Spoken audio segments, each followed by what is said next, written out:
ఒక్కరోజు ఫోన్ లేకుండా ఆదివారం ఉదయం ఇంటిలో అందరూ హాల్లోనే ఉన్నారు. కానీ ఎవరి ప్రపంచం వారిదే. కొడుకు రవి ఫోన్లో వార్తలు చూస్తున్నాడు. కోడలు సుమ ఆన్లైన్ షాపింగ్లో ఉంది.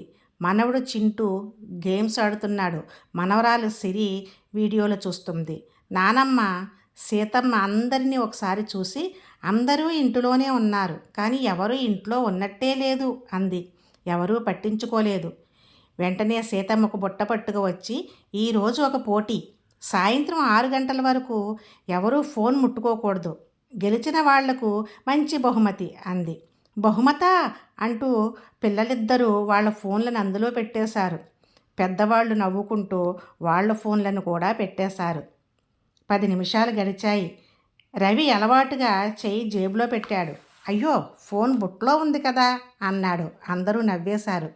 కాసేపటికి సుమ టైం ఎంతయిందో అంది. అందరి చేతులు ఒక్కసారిగా ఫోన్ల కోసం వెళ్ళాయి. అందరూ మరింతగా నవ్వుకున్నారు. వాల్ క్లాక్ చూడడం మానేసి ఎంతకాలమైందో. మెల్లగా ఇంటి వాతావరణమే మారిపోయింది. అత్త కోడలు కలిసి వంటగదిలో ఆ రోజు రకరకాల వంటలు చేశారు. పిల్లలు వారిని గమనిస్తూ ప్రశ్నలు వేస్తూ ఆయా పదార్థాల పేర్లు తెలుసుకుంటున్నారు. ఆ రోజు అందరూ వంటల రుచిని ఆస్వాదిస్తూ తింటూ కబుర్లు చెప్పుకుంటూ తృప్తిగా భోజనం చేశారు.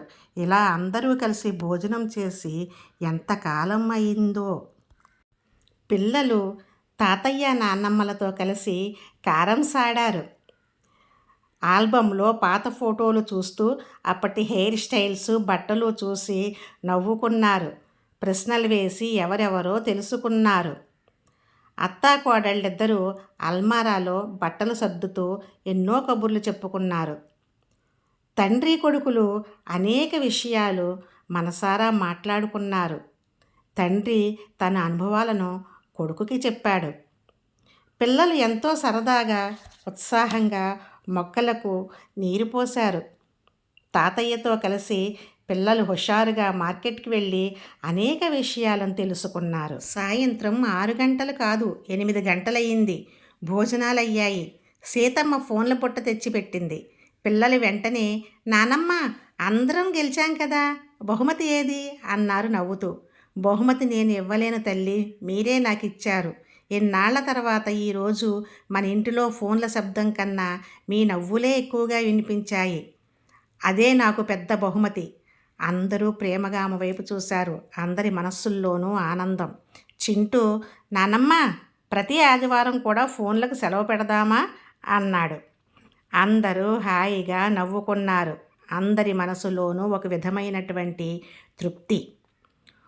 ఫోన్ మనల్ని దూరంగా ఉన్నవారికి దగ్గర చేస్తుంది, కానీ అప్పుడప్పుడు దాన్ని పక్కన పెడితే పక్కనే ఉన్నవారు మరింత దగ్గర అవుతారు. Thank you for watching.